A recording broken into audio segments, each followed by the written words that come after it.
civil engineers, and apparently the justification is that the I-456 2000, this code in the practice of civil engineering.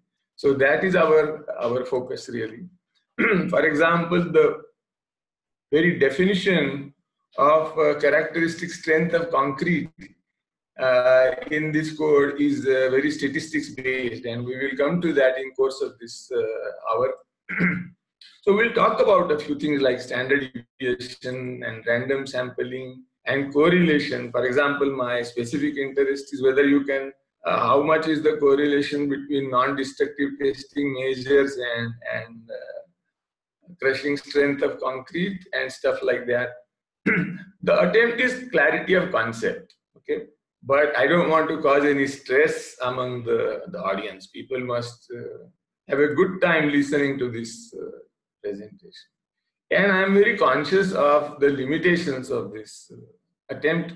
I know that Professor Ranganathan of IIT Mumbai wrote a whole book on reliability analysis and structural design. And he used to take a whole course for MTech students in IIT. So how much can we do in 50 minutes? So our ambition should be moderate, and I am very modest in my ambition. The other thing is that my subject is a bit of a problem. So let us recognize my big handicap. And the handicap is that my subject has a bad name. Historically, everybody knows this. There are three kinds of lies: damn lies, and statistics. So this British politician Disraeli said this. Statistician is that idiot who feels good on average if his head is in the oven and feet are in the freezer. So this is another way people talk about us. Luckily, there are some comments which are a bit positive. So for example, this one, statistical thinking will one day be as necessary for efficient citizenship as ability to read and write, said H.G. Wells. So, but in general, there is a negativity about the subject of statistics. A lot of people feel that the subject is boring, and therefore, as a practice, I never admit being a statistician, because if you are in a party and if some beautiful woman is talking to you, and if she asks, what do you do? And if you say, I am an IAS officer, her face will light up. If you say an MBA, well, she will adore you. If you say you are a surgeon, that's fine too. But if you said, I am a statistician, she says, ha ha ha, and walks away from you. So you don't want this to happen. So you don't want to advertise that you are. So what is my survival strategy? I generally avoid talking about statistics. And even when invited, I talk about other people's subjects more. So the plan is that I would like to make an entertain people. Okay? And you can send your comment or question on chat box, and Mr. Parulekar will look into those. And I will narrate stories. I will not talk about theorems and proofs and lemmas and things like that. And this narrative is not linear. Beginning, you have this step and then that step. As the things crop up, we will go. It's not textbook or anything. My point is to acquaint people with this strange subject called statistics and inform and educate a bit if possible. So my suggestion is relax, don't be serious, don't make a long face, don't take any notes, and ask anything that comes to your mind. And the most important thing is see if some of the discussion relates to some problem that you face. If so, then share the problem with all of us, and maybe we can try and help. So this is the idea. Now, first, I must say something about my connection with civil engineering. So it turns out that I come from a family of civil engineers. My father was a civil engineer. My younger brother is a civil engineer. My wife is a civil engineer. My daughter is a civil engineer. I am the only odd guy who is not well educated. So my wife studied AMI structures in College of Engineering, Pune. And one of the things she did was studying a concrete testing activity in her college. So there were all kind of samples coming from many sites. They were assigned to different technicians for testing. The results were recorded, reports were given, fees were collected. It was an ongoing activity. And one question that somebody asked, can we get something more out of the data? We should try some statistics. Set the guide. See, that is when I got an entry into this business. So I have to say, who am I and what is statistics? I claim to be an applied statistician. What does that mean? It means I try to solve other people's problems using statistical tools. And other people can be in any discipline. So it is a very broadly applicable tool. Now question is, what is statistics?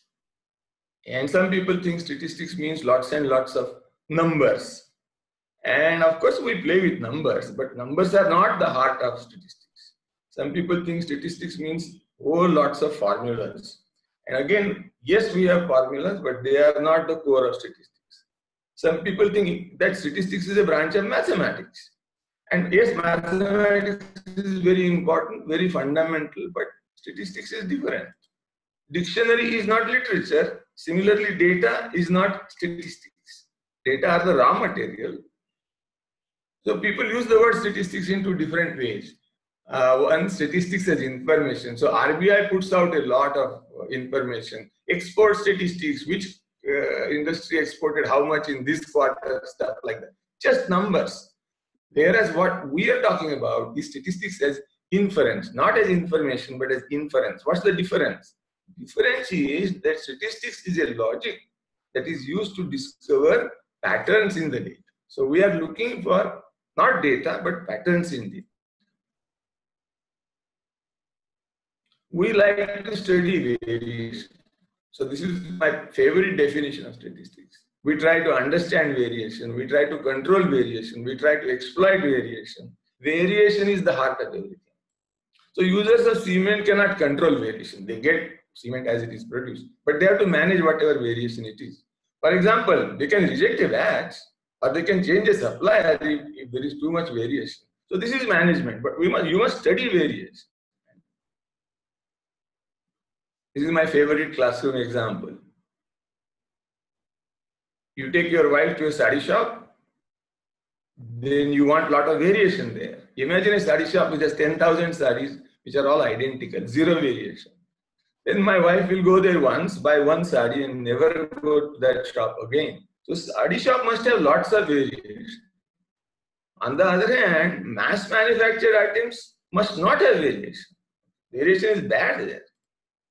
Same with restaurants. You develop a taste for a particular chai in a particular place. You go next time, you want that same taste. No variation allowed. So in some cases, variation is desirable. In other cases, variation is undesirable. But variation exists. Okay, variation is everywhere. We all accept its existence. Why do we measure something thrice and take average? I remember my first day in college into the chemistry lab, and our first practical was titration. And the demonstrator said, you do the damn thing 3 times. And I wonder why. So why do you have to take 3 observations and then take average? And the simple explanation is that averages are more accurate, and more the number of observations, better the average. But the question is, why 3? There is something mystical about 3. And I have a suspicion. I think everybody knows that the readings that he or she takes is not reproducible. That means if you repeat it, you will not get the exact same value. So what do? You should take at least 2 values. If the 2 values match or very close, then you depend on the value. But if they are different, then you take one more value, one more reading, like the third umpire, and then take the average. This may be the logic.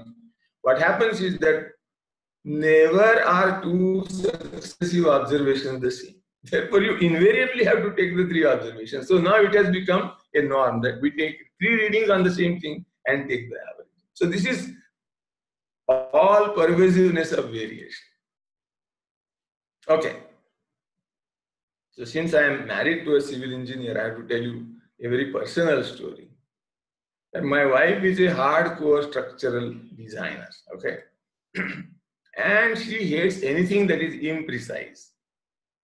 So she says there are two kinds of subjects, very precise subjects like applied mechanics and others like economics, history, statistics. So I was shocked. Why you include statistics along with history? And she said, well, you are never certain. All you can talk about is probabilities. Now I have to take a stand. I have to fight back. It's a matter of survival. Izzat ka sawal aa gaya. So the best defense, I think, is offense. So I attacked. I said, it is not us, but you designers who are imprecise. And now it was her turn to be surprised. She said, how can you say that? I said, you find very precise answers and then you multiply by 3. Then what is the point in the precision? So you have this hopeless thing called factor of safety. So that wipes out all your precision, etc. But anyway, I have to tell you about my encounter with civil engineering as a statistician. And I am going to give you 3 simple examples. One is designing an irrigation dam and what flood level should we protect against. Another is designing a stormwater drain system for a city and what should be the right size of that system. And third is the example that I started with. How can we detect quality problems in a concrete testing laboratory? So we'll talk about that very briefly. So the point is that there is uncertainty in civil engineering. So here is a picture of a building called Poonam Chambers in Varali in Mumbai. So the most important uncertainty for you is the live load. Okay. We, the great users, can always undo your assumptions. You make some assumption about live load and we do something totally different. So in Poonam Chambers, they say that some people build extra water tanks without consulting the structural engineers. What do you do? Okay. So this is the uncertainty. And finally, my wife started studying reliability-based design in Ranganathan's textbook and she started teaching all that. Now probability became a part of our household discussions. Anyway, so this first example is designing a dam. Okay, so after independence, building a dam was a very important part of our developmental effort. So first, very famous dam was Bhakanangal, and this was mainly for irrigation. And Koyna had a dam, and that was mainly for hydropower, and so on. And the most important thing, they were very useful, they were very prestigious. Nehru would attend the opening ceremony and things like that. The problem is the danger. If there is a very, very big flood, then you have serious problems. And I'm going to give you 2 examples. Morbi in Gujarat, that dam was destroyed by a big flood and it caused terrible shock. I think 25,000 people died. And a wonderful book was written by a young man from Morbi, Utpal Sandesara. This book is available on Amazon. It doesn't cost much. I strongly recommend you to get and read this book. And of course, I live in Pune, and Pune suffered a trauma 50 years back. Panshet, the dam near Pune, that broke, and there was a lot of suffering. We did not have deaths like in Morbi, but the property destruction was tremendous. So this is a big problem for dams. So what should we do? Build a strong dam. Build a dam so strong that even the worst flood will not be able to topple it. But that means the cost goes up. So if you have limited money, then you have to keep the strength of the dam limited. How do you make a compromise? So the idea seems to be make sure that the dam can withstand a specified big flood. Okay. And apparently the convention is for a small dam, its strength should be enough to face a flood which is a 100-year flood. What does that mean? That means the worst possible flood in 100 years. Okay. How can I decide how much will be the flood? Well, apparently people take maximum rainfall in a day as a surrogate for flood. Luckily, we have data for daily rainfall, the British have given us some gifts, one of which was recording rainfall. So we have, for each year, find the maximum one-day rain. For 100 years, find the maximum of the maxima. That is my estimate of the 100-year flood. Okay. But for a very big dam like Bhakra Nangal, the idea is that you should design for a 1,000-year flood, a flood which will occur at most once in 1,000 years. But you don't have records for 1,000 years, so how you can't really repeat the story here. So what do? How do you extrapolate? And India Meteorology Department has a formula. It turns out meteorology is 50% physics and 50% statistics, because the thing becomes so complicated that physicists also begin to give up. Okay, but they have a formula. And I thought, see, one of my students was working in IMD and she explained to me what they do. And I thought the logic underlying was not very strong. And I thought we should do statistical modeling. So estimating 1,000-year flood from 100-year data, this was the problem. And other problem is that a bell curve is not good enough here. So this is a bell curve. And this is a curve on intelligent quotient scores, because this is the example I found on the internet easily. And the average intelligence quotient is 100, and some people have bigger intelligence quotient, other people have lower intelligence quotient, and that is the bell curve. But of course, the audience of this lecture does not follow the bell curve. These are all geniuses, so they are all on the right extreme. Okay, but bell curve does not apply to maximum flood. For extreme values, bell curve doesn't apply, and this kind of a positive skew curve applies. And this positive skew curve has a problem that extremely large values occur occasionally, and that means the mean value is not very good. Instead of that, we should use a median value or a mode value. Okay, on this in this graph, on x-axis is the flood level or maximum one-day rain, and on y-axis is the frequency. So what was my idea? I know that I have this skew curve. So I said use a mathematical model and estimate various things in the model based on 100-year data, and then find an x value or the flood value such that it is exceeded with a probability 0.001 or once in 1,000. This is my simple method. This is my estimate of 1,000-year flood. Some people say, what is this? On the basis of 100-year data, you are talking about 1,000-year data. There must be something funny about it, fishy about it. But we were able to confirm, verify that the answer is very reasonable. Okay, it was published and so on. The striking thing about it is that our estimates of flood turned out to be smaller than the estimates of IMD. What does that mean? That means all along we were over designing big dams. Okay. But of course, this is hindsight. Now we have virtually stopped building any big dams. The only place in the world where big dams are being built is China. India is not building any. So all this learning is of no use. But this was my one encounter with problems in civil engineering. And the second one came as a consequence of this. This time I was working with somebody from Pimpri-Chinchwad Municipal Corporation. He came and he said, look, we don't want this flooding of roads. We want to somehow manage this with better storm drain design. Okay, so we want to avoid road flooding and we want to increase the drain system capacity. The question is how much? Because as it goes up, the capacity goes up, the cost goes up. We want limited cost, but still a guarantee that roads will not flood. How much should be the capacity? And I said, yeah, we can estimate maximum rain in 1 hour instead of 1 day. Here it is 1 hour, provided you have data on hourly rains. He said, yes, we have got data.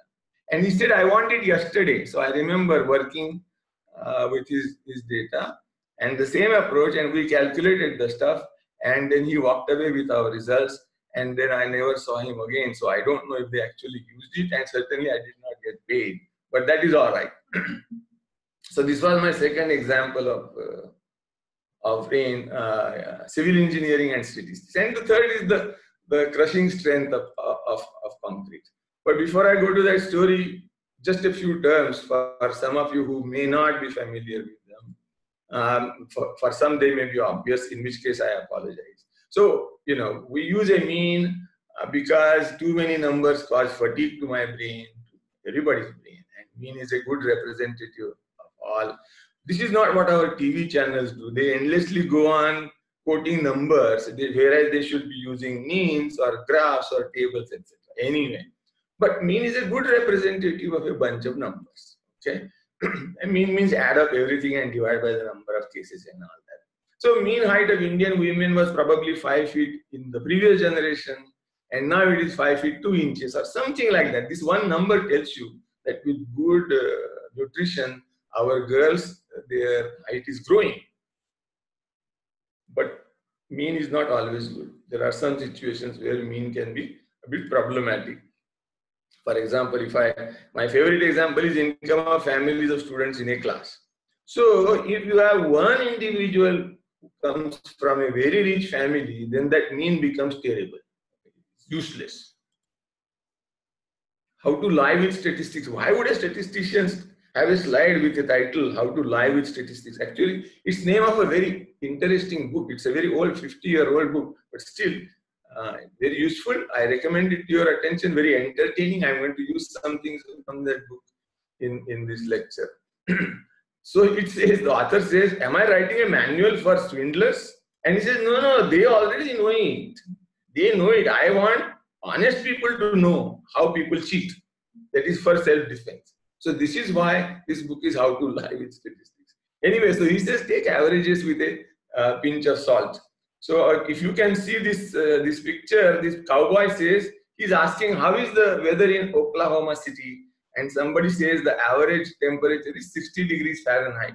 And some of you may not be familiar with Fahrenheit, but I assure you, 60 degrees Fahrenheit is a very, very pleasant temperature.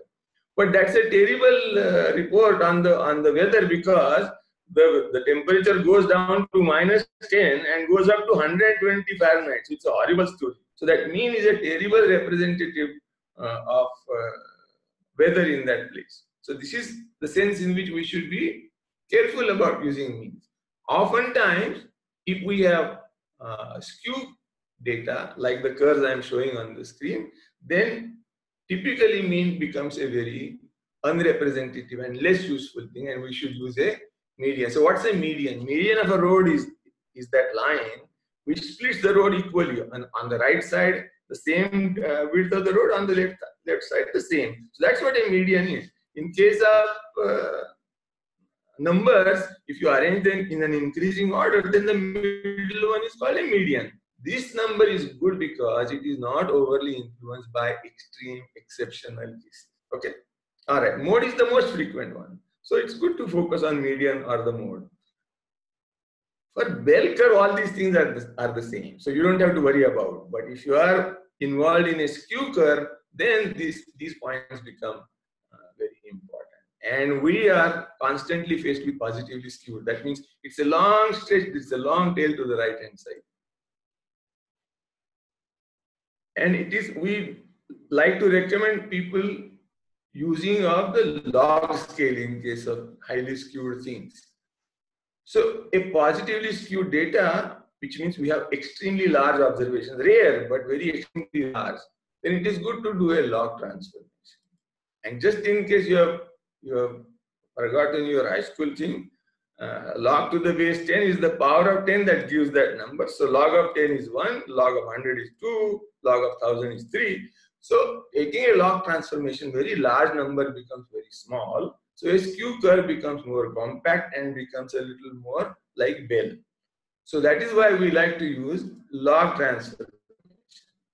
And there is also another reason why we use log transformation. So here is the data on the number of deaths. On x-axis is the date, and on y-axis is the number of deaths, and there are different graphs for different countries. So you see, USA has had 53,000, and this is on 25th April. So it's an old thing, a month old thing. Whereas South Korea has only 240. So remember, they have taken a log scale on the y-axis. If they had not, this graph would have become totally useless, very unmanageable. That is another reason why we use a log scale. And I always like to say that Economist is one of the best magazines in the world, and I recommend it to your attention. And otherwise it costs a lot. But now for Corona, all its material on Corona is freely available. So you can go on the website and see its articles on Corona. Absolutely wonderful stuff. Okay, so here is now my example from how to lie with statistics. And what is the point? A graph should be taken with a pinch of salt, and you should check all the aspects. So this graph has two parts, and I have borrowed it from the book. First part, on the y-axis is the total expense of the government salary. On the x-axis is the month. You see, government should spend as little as possible on salary. Most of the money should be spent on the welfare of the people. This is the idea. And that left-hand graph shows that somehow there is a big rise in the expenditure on salaries. And the right-hand graph shows there is almost no rise. And remember that the data are the same. And you see this difference because there is cheating in the selection of values on the y-axis. So be sure that the axes are right, the choice is right. Only then you can interpret the graph or accept the graph. Okay. All right. So don't be swayed easily by a graph. Do some cross-checking. Now let's go to the crushing strength. Which measure better suggests value of compressive strength? Is it water absorption or the density? Important question. The density and water absorption are the surrogates, and the target is the compressive strength. So here is one graph for water absorption, and here is a graph for density. So when I look at these graphs, what do I say? I say water absorption and strength are inversely related. One goes up, the other goes down. That's fine. Density and strength are directly related. As one goes up, the other goes up too. Okay, that's fine. What else do we say? Well, we say both relations seem to be linear, but in the first case, the points are very close to the line, whereas in the other case, points are running away from the line. So maybe which one is better? So the points are close to the line is better. Remember, this could be because of the choice of scale. Okay, so be careful. Instead of this, if you calculate something called correlation, then it does not depend on choice of scale or anything. So look at the correlation, whichever is the higher correlation is a better relationship. Okay. So here is my graphical show of correlation and closeness of points. In this first case, the points are virtually on the line, just a little bit away. And the correlation is 0.99. Correlation is between +1 and -1. Virtually 100%. In this other case, the points have started wandering away from the line. In this third case, they have gone much farther. In the second case, the correlation is 90 what something, and in the third case, it is 95. So as you can see, as the data points run away from the line, correlation goes down. Okay, this is the principle. Now I'm going to show you something else. Another example. I have a factory started, and on the x-axis is the production, on the y-axis is the use of power. So as the production increases, use of power increases. There is a linear relationship. It's an increasing line, positive relationship. Here is another example of the same. The variables are the same, graph is different. Do you see this graph? Two cases, similar variables. Question is, which graph shows a more intimate, stronger relationship? Okay, this is the question. Two cases of power use. Which relation is stronger? Which case 2? Because points are very close to the line. Right? Wrong. The data are the same. The data are the same. The only difference is I have played with the choice of y-axis. Don't let such things influence you. Okay. All right. So that is the lesson. Okay. Let's move on. Standard deviation. We are interested in variation. That means individual values. Do they vary a lot from the average? How do we measure that? Look at the value. Look at the mean. Look at the difference. Right? Take the difference. and take average. No, you can't do that, because if you take average, it will be 0. Because positive differences cancel the negative differences. Okay, so what do? You square, or you could take absolute value. But in calculus, absolute values are a problem because there is a lack of smoothness there. So it's always square. So you take the difference, you take the square, then take the average. That's called a variance. Then take the square root. अरे पहले square लिया, बाद में square root काय को लेता है? So the answer is, we want the units to be the same as the original measurement. And the second answer is that in the bell curve formula, it is the square root which plays the role, and bell curve is all over. So we play with square root. It's called standard deviation. If you take a mean and if you go 3 standard deviations on either side, almost all cases are covered. If you take a mean, you go 2 standard deviations on either side, 95% cases are covered. What is coefficient of variation? See, with standard deviation and variance, we have a problem that there is a dependence on the units. Okay. If unit is smaller, then the value goes up. If you measure money in Japanese yen as opposed to dollar, then the akda bahut bada ho jata hai. Then variance is bigger. Everything is bigger. We don't like that. We don't want unit dependence on unit of measurement. How can we make something unit free? Take a ratio. So standard deviation upon mean is unit free. So that is called coefficient of variation. And it can be used to compare any 2 variables. It doesn't have to be the same thing. Okay. Across situations. How much variation is lot of variation? This is a question that comes to people's mind. It's a very difficult question, and statisticians like to dodge it, but I will not dodge it. So it depends on the area of work, and I will say that in areas like physics and engineering, generally CV is low, say 10%. And in biosciences, it is moderate, say 50%. In social science, it is horrible story, 100%. This is a general number. In particular case, things vary.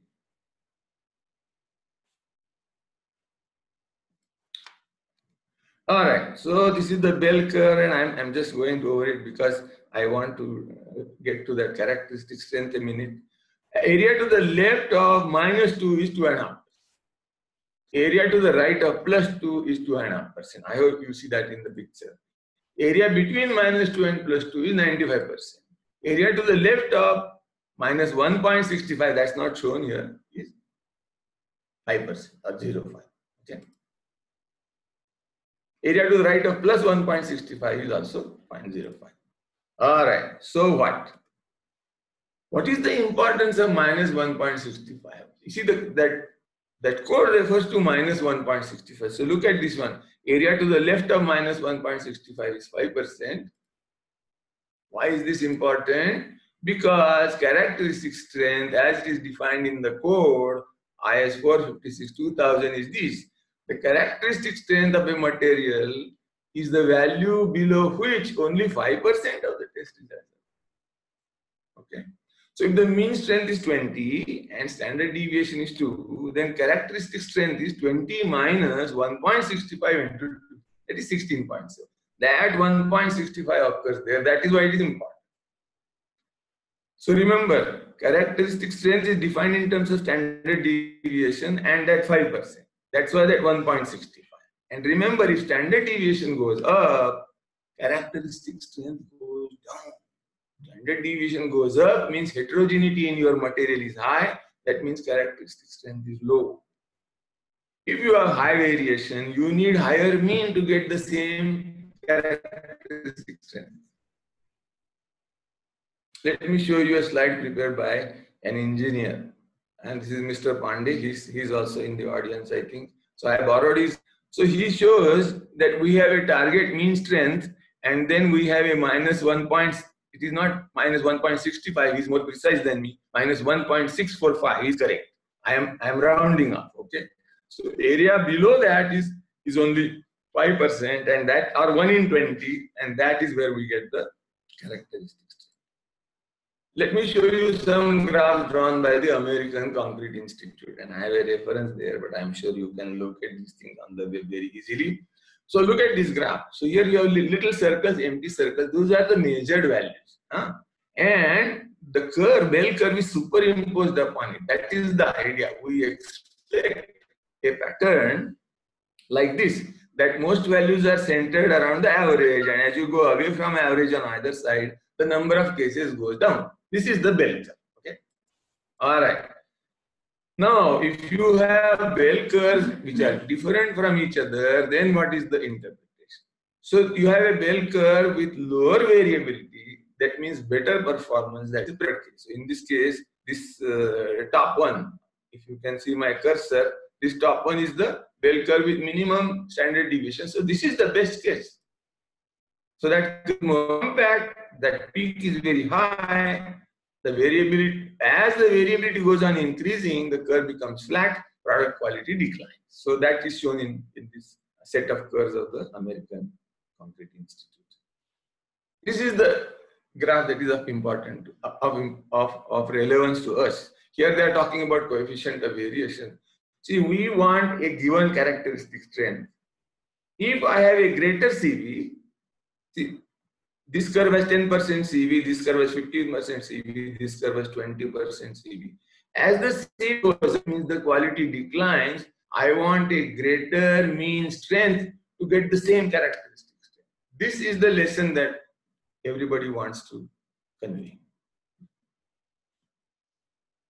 For a given specified strength, average required strength increases as variation increases. That is the cost you pay for lack of uniformity. Okay. As you are measuring strength for many samples, naturally you keep a track of timely plot. And in that plot, whenever the strength is below a threshold, that means your sample came from a bad batch and maybe you want to reject that batch. And this is how typically it is done. This is called a quality control chart. And one more thing that was not mentioned by the institute, I have mentioned the yellow blobs are my own additions. Otherwise, everything is American Institute. Even if your value does not go below, but there is a trend going down, we recommend wake up, man. Don't wait until the batch is rejected. Tell them something is going wrong, things are deteriorating. So this is another thing we do for control of the. Okay, so this is my favorite because it explains to me, for a layperson, what is crushing strength. You know, I like that cube that is sitting underneath, you know, cured cube, and there is a screw, and you tighten it, and there is a dial which tells you the strength and all this. So this is my, and then when it crushes, I know the crushing strength. So you keep testing samples. There is routine work. It takes long time. Outsource job. Technicians do it. Are there quality issues? This was the question. And this is my last thing in this presentation. I'm going to talk about forensic statistics. That means how do we detect cheating? Okay. So typically we do a lot of surveys, and the temptation for the survey person is fill the forms at home. Okay. Can we detect it? Well, suppose we have a slum dweller income survey, and the survey monthly income average recorded by the suspect worker is 5 lakhs. So I know kuch gadbad kiya usne. A hut dweller cannot have 5 lakh monthly income. Okay. So if the average is wrong, then I know that he is cheating. The data must be faked. Interviews must be faked. This is forensic. Okay. Remember, your interviewer is smart. He knows he cannot put such a large average. What does he do? He makes adjustments so that he has some idea what the average should be. So now the average is not large. Now how will you detect if he is cheating? Well, our next end of forensic check variability. For example, extreme example, all values are same. What do you know? Cheated, faked it. But if he is smart, he will not give all values same. He will change a little bit. Okay. Then what do we do? Calculate CV. If CV is very low, then he must be cheating. Fake data. If faker is very smart, he knows variation must be adequate. It cannot be too low. Now what happens? His mean is reasonable, his variation is reasonable, his CV is reasonable. Khatam mamla. We have one more trick. That trick is check randomness. If you are manipulating and if you are adjusting everything, the one thing which is very difficult for most people, I have seen many people try, very difficult to generate randomness. and we have tests of random. We won't reveal them. Okay, we have tests of random. So if he cannot mimic randomness, I will know it. What your faker is very super smart and he is able to fake even randomness, then what do you do? Then my recommendation is promote him, make him supervisor. He will be good at identifying other people who are faking. So what did we do in the concrete lab? There were 4 lab assistants. We calculated CV. We took sample of reports by an assistant, calculated mean, standard deviation value, CV values. We found that one assistant had a very low CV. You understand that? So we said, kuch gadbad hai. What do? Don't charge anybody. Ask first. So we went to the lab and we said to the supervisor, how are the jobs assigned? Is there some special method? He said, no. No system. Is it likely that one assistant gets samples which are more uniform than what others get? No possibility, no chance, boss. No. Why are you asking? Why are you asking this question? So we had to tell him, look, of the 4, we think one person is doing something different. His CV is too low. He said, आपको कैसे पता चला? हमको भी मालूम है कि इसके काम में थोड़ा गड़बड़ है. Okay, so just by looking at CV, you can make out that it is not a guarantee. It is not a guarantee, but it's a suggestion. We had identified someone whose work was dubious. Okay. Statistical methods can be used to detect anomalies. If an employee of a survey work company fills forms at home, very likely you can detect. Similarly, in your data set, anomalous values can be detected. Even when conditions, material, procedures, machines, operators are the same, results are often not the same. This is the thing you have to remember. This is variability in concrete, and we have to live with this variability. Yet some patterns exist, and there are assignable causes for that pattern. Lower part of the column has better strength than upper part. What is the reason? Gravity. If curing is not good, interior may have less strength than exterior. What is the reason? Your water spraying is on the exterior first. Beams may be more uniform than columns because gravity works uniformly.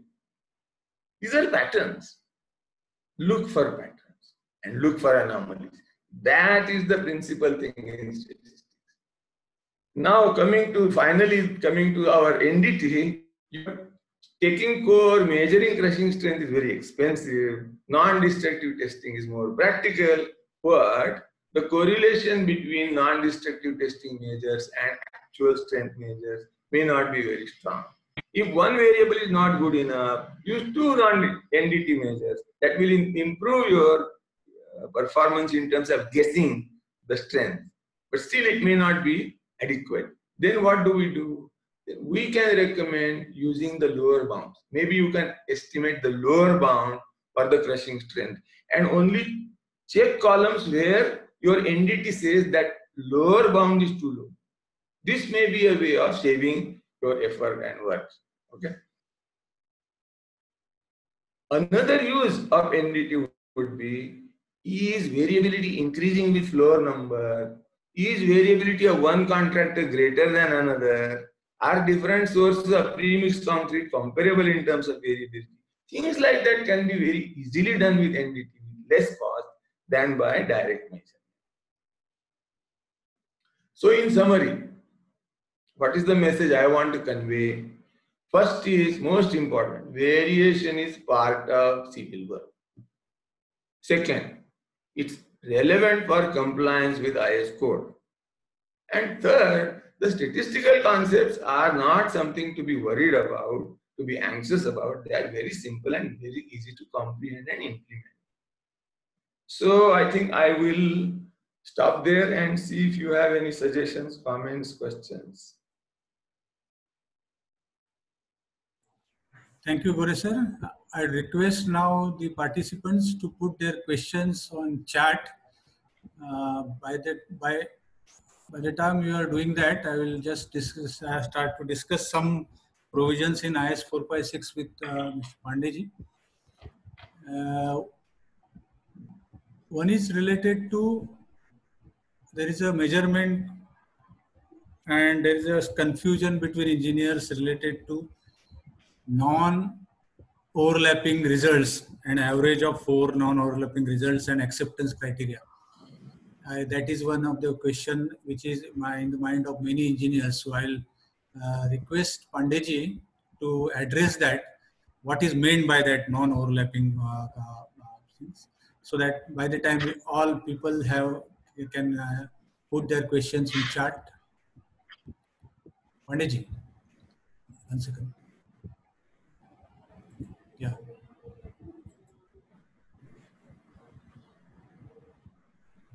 Yeah. Okay. Am I audible? Sunai dे रहा है? Yeah. Yes. Fine. So, बोलिए. This is related to the explanation about non-overlapping the measurements, cube strength measurements, which is a normal question in the minds of engineers. Can you explain that, so that after that we'll take chat questions? Can you display the table? 1 second. It is with me. 1 second.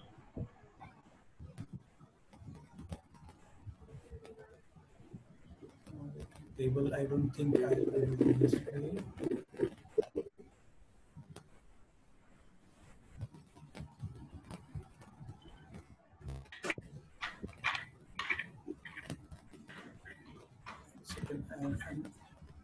See, there is an acceptance criteria. Yeah. I'll try to take it from the code. Right? It's not ready with me, but you can speak on it.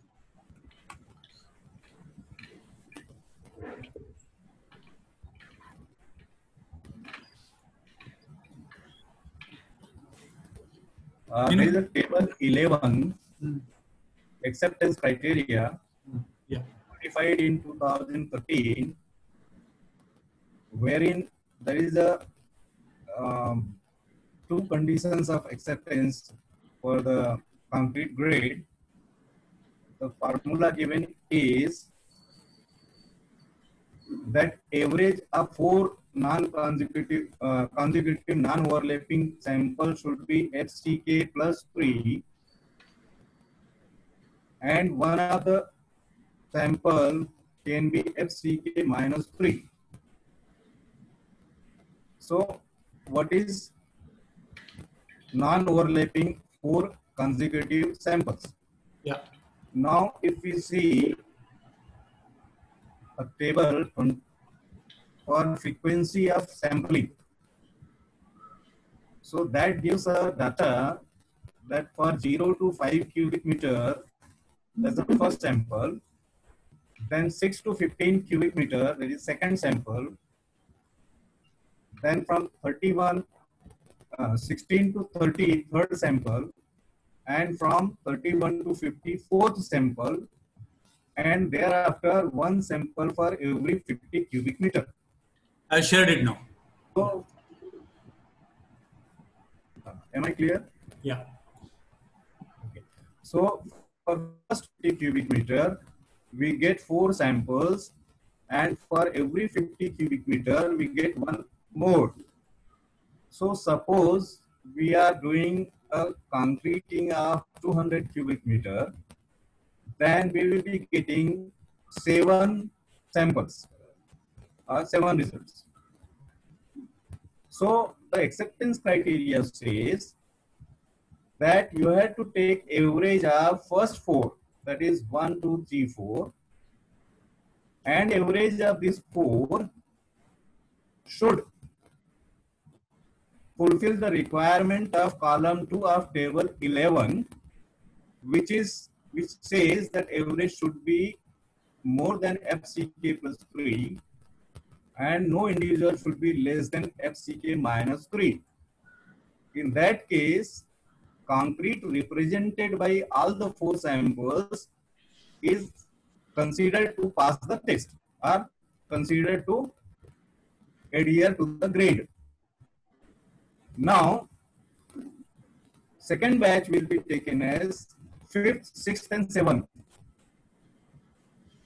The 3 will be taken together and the average should be as per table 11 column 2. That is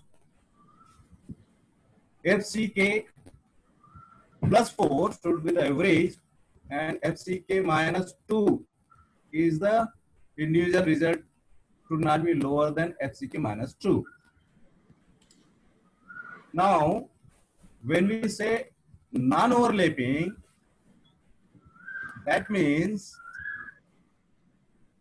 once we have taken 1, 2, 3, 4 as a group, we should not take 2, 3, 4, 5 or 3, 4, 5, 6 or 4, 5, 6, 7, 8, 4, 5, 6, 7.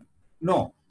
1, 2, 3, 4 has already passed and confirmed to the grade. Therefore, these need not to be repeated. Then it has to be 5, 6, 7 only. That is how it is non-overlapping and consecutive.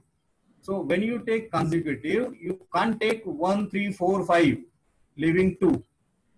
You have to take 1, 2, 3, 4 in the same serial order. So that gives consecutive is means by this. So am I clear? Yes, I think there are 2-3 questions related to that only. I'll start with the chart questions now. This is to Gore sir. There is a general question. For a very complex material like concrete, does statistic exactly apply? Well, the issue is not whether it exactly applies or approximately applies. The issue is where is an engineer stuck? Where does he need help from non-engineering mathematics or statistics? If there is such a problem, then it has a role. If he is not stuck, then it doesn't have a role. So that is how I would respond. If you have a question that you find difficult to answer, maybe statistics can help. But if you don't have a question, you are not stuck, don't bother about statistics. Can I add to this? Yeah, please. Okay. All this data and figure which has been given and the plus minus and upper bound and lower bound has been given in the code, considering that all other codal provisions are also followed. Like you are following aggregate quality, sand quality, water quality, proportioning, particle size distribution. So all these codes are given and proportion of water cement ratio and then how your batching plant should be. There is a standard for batching plant, there is standard for mixing, there is standard for curing, there is standard for crushing. So when all these standards are followed, then these figures are and this data is applicable.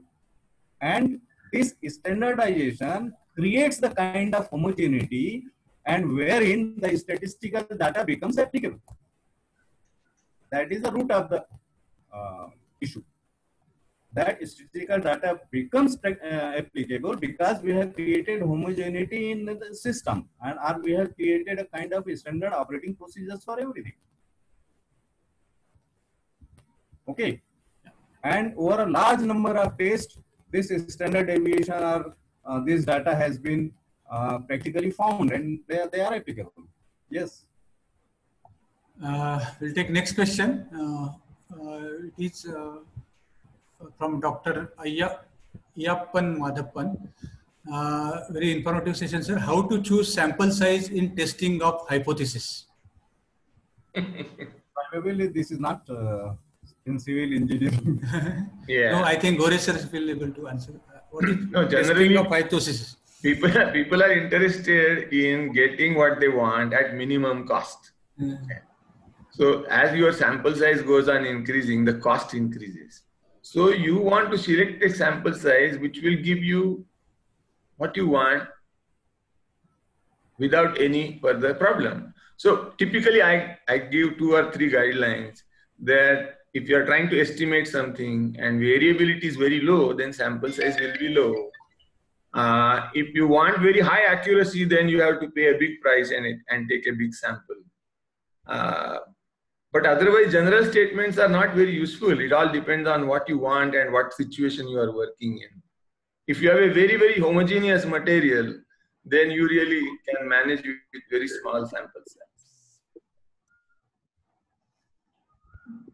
Thank you, sir. There is a question from Mr. Mohandas Pradhan to Pandeyji. Mean of the group of 4 non-overlapping consecutive test results. Here, each cubes or each samples. Whenever we talk of a result, it is average of the 3 cubes. Yeah. When we call a sample, it is average of 3 cubes. There are many compliments to the lecture. I am not finding questions. 1 second. One is there. Hello, sir. Question to Gore, sir. There can be different aspect of strengths of the concrete. That is strength measured using different criteria test. Is it okay to model these several responses of strengths separately, or you will suggest more elaborate multivariate model? Thanks.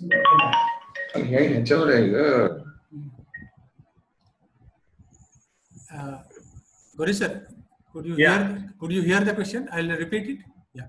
Please repeat. Yeah. Hello, sir. There can be different aspect of strength of the concrete. It is strengths measured using different criteria or test. Is it okay to model these several responses of strength separately, or you will suggest more elaborate multivariate model? This is, I think, it's applicable to what we are talking about, that is rebound hammer and ultrasonic. Can you please explain? Right. So my understanding is what the structural engineers and civil engineers are telling me is that the gold standard is that crushing strength. Yeah. All other things are indirect ways of reaching it.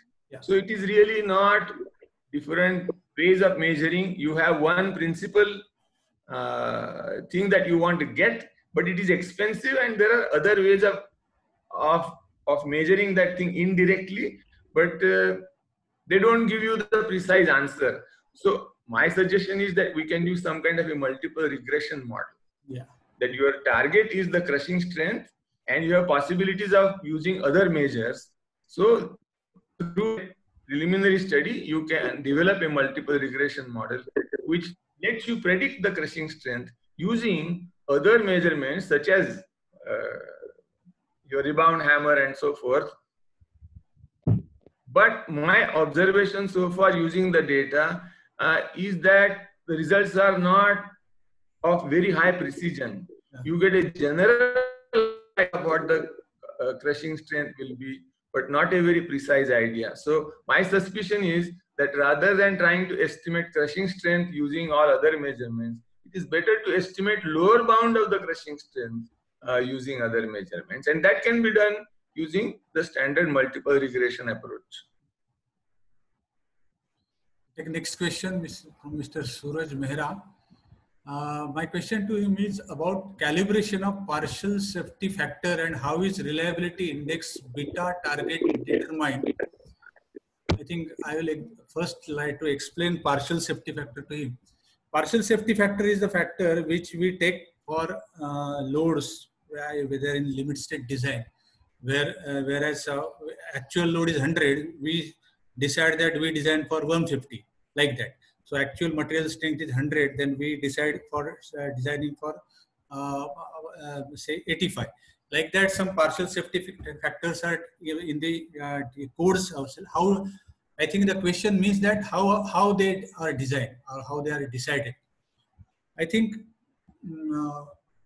they are actually, all these partial safety factors are actually results of experimental data and not the statistical data. That's what I suppose. Any additions Gauri sir wanted to make? No, I'm not quite familiar with this. If it is very important, we can take it offline. Yeah, correct. Okay.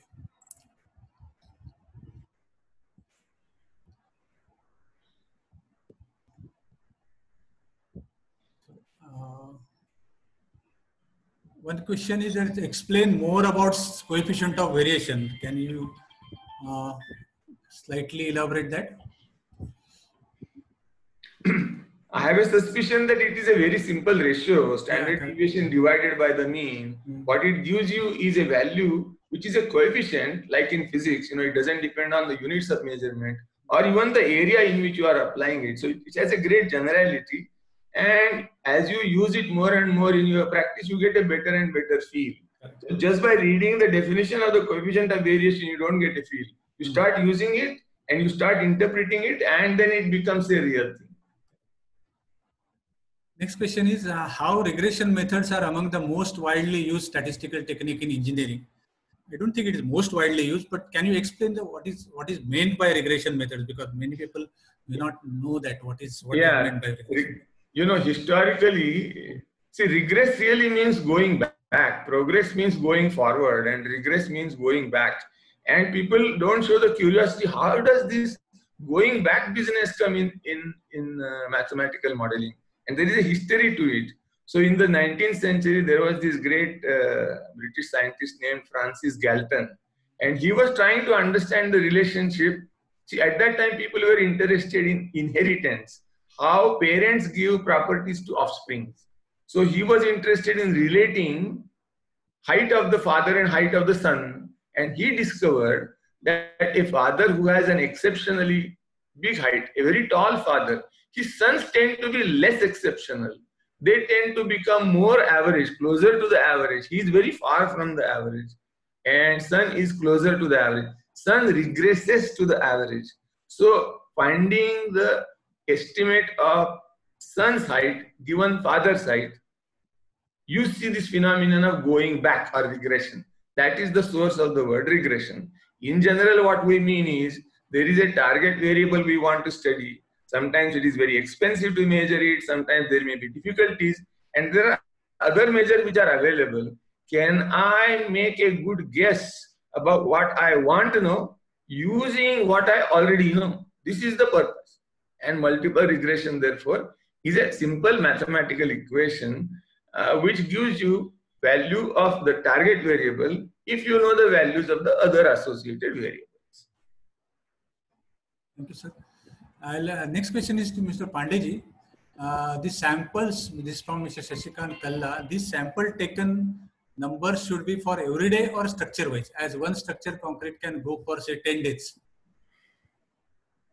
Pandeyji, you are there? No, he's. May I say something first, Pandeyji? Then you can. Yeah. See, the point is, all these attempts are attempts to understand a particular universe. You have to define what the universe is. I would say maybe even one single shift of work is a universe. Maybe another batch of people comes, another batch of supervisor comes, another batch of raw material comes, then it's a changed universe. Then I would want to sample again. So it depends on to what do you want to generalize. If you are willing to generalize very broadly, then it's a different story. But generally it is risky. Generalize to something where most of the things are constant. So that is my statistical. Now, Mr. Pandey, you can take over. Yeah. Fine.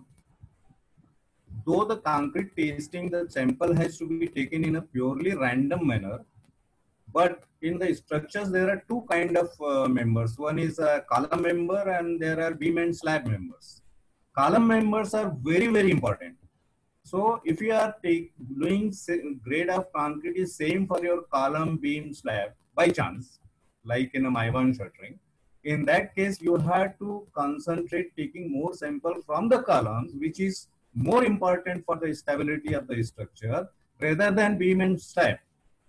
But usually in beam column structures, columns are cast separately, beam and slabs are cast separately. So when you are taking samples and there are n number of columns, then your concentration should be for the sample to be taken from the concrete for major columns. Suppose there is a large size column, a small size column, then you concentrate on a large size column. So this is a common sense that sample should be representative of the concrete, which is important as a RCC member, not as a concrete material, but as a member. So That should be the focus. Is it okay? Clear? Yeah, that's okay. I think that's all. One more question is Parvez there. sir. One, Parvez one, sir, ha. there is one explanation required. In table 8, assume standard deviation. As the grade of concrete increases, standard deviation also increases. Actually, I would expect to go down. This question is addressed to Pandeyji. Pandeyji, you have a slide for that?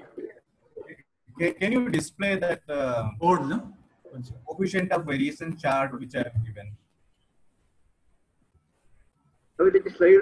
I have a assume standard deviation. Those 6 slides which are there.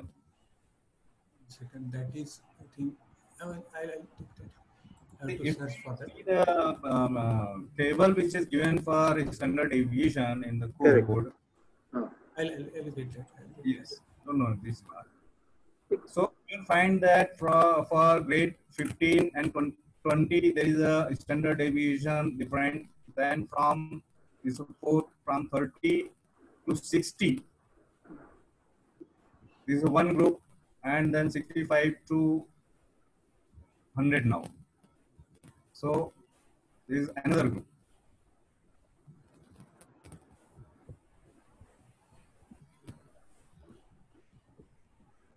Okay, so you'll find two things. As the grade increases, the standard deviation increases. That's one. Second thing is that standard deviation is same for a group of concrete. Like say for standard concrete 30 to 60 it is 5 and 65 to 80 it is 6. So why it is more when the concrete grade increases?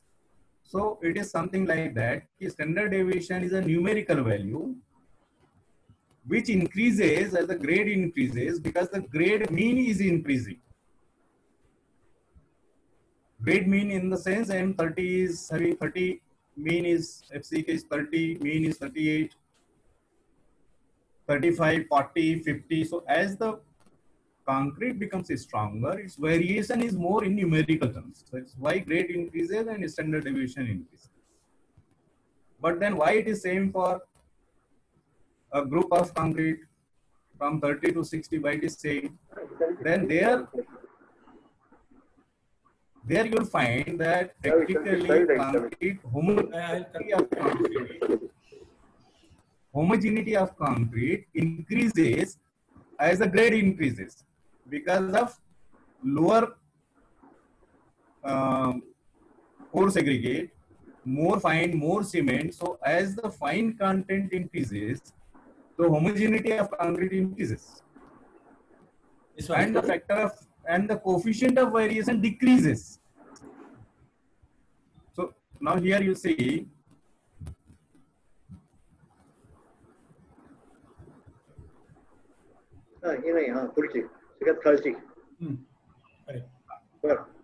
you see here that grade is M25, 30, 40, FCK, standard deviation, and target mean strength, and coefficient of variation over target mean strength. Here you will find that though here standard deviation is less, but the coefficient of variation is 13.8 for M25. If you take M40, the standard deviation is more, it is 5. But the coefficient of variation is 10.41%. And similarly, it keeps on decreasing. So if you see for M70, though the standard deviation 6, which seems more, however, the coefficient of variation is only 7.5%. So this tells you that when the grade of concrete increases, the homogeneity of the mix increases, therefore variation reduces. And this is shown by this. And that is why the coefficient of that standard deviation is same for a group of grade. That is from M30 to M60 it is 5. From M70 to M80 it is 6. Is it clear? Yes, it is clear. It's a nice explanation, Bharat. Nice, yeah. One more simple question to Gore sir, that which method of interpolation is applicable in civil for projecting value? I think he wanted to say the extrapolation, interpolation. Yeah. Yeah. But any method for extrapolation? Yeah. As far as if you are using multiple regression, there is only one method. Whatever values you have, plug them in, whatever you get is your extrapolation. But extrapolation itself is not difficult. It is the caution about extrapolation. We like to recommend that you should try and minimize extrapolation. If you have tested 10 different values, then somewhere in between is fine. But if you take a value which is way outside the range of what you have tested experimentally, that is really extrapolation. That can be misguiding sometimes. So extrapolation should be done with caution. Whereas if you have taken, supposing you have x1 and x2 and x3 are the variables you have measured, like your rebound and UPV or whatever, the range of values you have taken there, somewhere in between, if you are taking, that is called interpolation. Interpolation is safe. You take values outside the range that you have tried, that is called extrapolation. Sometimes extrapolation can land you into trouble. So the recommendation is try and see if you can avoid extrapolating. There is one question from Mr. Rohit Bhosle, but I couldn't understand it. It is for Gore sir. Please explain about need use of designs of experiment. I just couldn't understand it. Designs of experiment. So I think he means he probably is from statistics background. Okay. And the question is, how do you select values for measurement and so forth? So I think Mr. Rohit, we can take that offline, because the structural engineers are not particularly interested in this theory of designing experiments. Okay. So let us talk about it separately. Thanks. I think that's all related to questions. Jain sir, you wanted to say or explain anything, or Panditji, any additions you want to make? Yeah. I'm surprised that nobody has asked few questions like why we take 30 samples for standard deviation, what is actual standard deviation and how it differs with assumed standard deviation. Why these 30 samples and why not 50? So 30, I can explain this number 30. See, the whole point is that a lot of statistical formulas depend upon the assumption of the bell curve. And we know that many measurements deviate from the bell curve. I have already given you several examples of measurements which do not follow bell curve. Then what do you do? Because mathematics of bell curve is very convenient. Mathematics of non-bell curves is very difficult. So you like to work in the field of bell curve. Is that if you have an average of many things, then averages follow bell curve, even if the original values don't follow bell curve. This is an approximate theorem. How good is your approximation? Generally, in the olden days, people have decided that average of 30 is a very good approximation. That's where that 30 comes from. If your original values do not follow bell curve, you want to use statistics based on bell curve, then average of 30 is a very good way of getting out of your problem. This is how it comes. Right, sir. If we see the sample size table, then if the sample size is 30, for 1 million population, the margin of error is 17.3%. Now that is acceptable to a civil engineer. That if we take 30 samples, and even if our standard deviation margin of error is 17.3%, it is good enough for us. That's how this 30 number has been selected. Nice. 95% confidence level and 17.3% error margin. Okay. Fine. There are no more questions there. So, Jain sir, you wanted to sum up or conclude? Yes, I would like to thank all the participants on behalf of Happy Government Friends of Concrete. First of all, I would like to thank Dr. Anil Gore. He has taken a lot of effort in preparing this specific lecture for civil engineers. Otherwise, he delivers many lectures on statistics related to his own field. In fact, there was very less response initially, but finally we could see that when it related to the IS 456 and characteristics and other results, the interest has raised further. And we have also cleared at least 3 to 4 concepts which are not normally clear to many of them. Dr. Gori, in fact, you'll be surprised that this code was published in 2000 and now we are in 2020. Even in 20 years, I should say 70 to 80% of the civil and structural engineers don't understand the acceptance criteria of the cube strength. And even today also there is a basic discussion on that. And now we are on the verge of changing this code. 1 week back there was a discussion on code changes. So let all of us get geared up for the code changes. Anil, thank you very much. And with this we'll close. Yeah. We would suggest everybody to put their questions.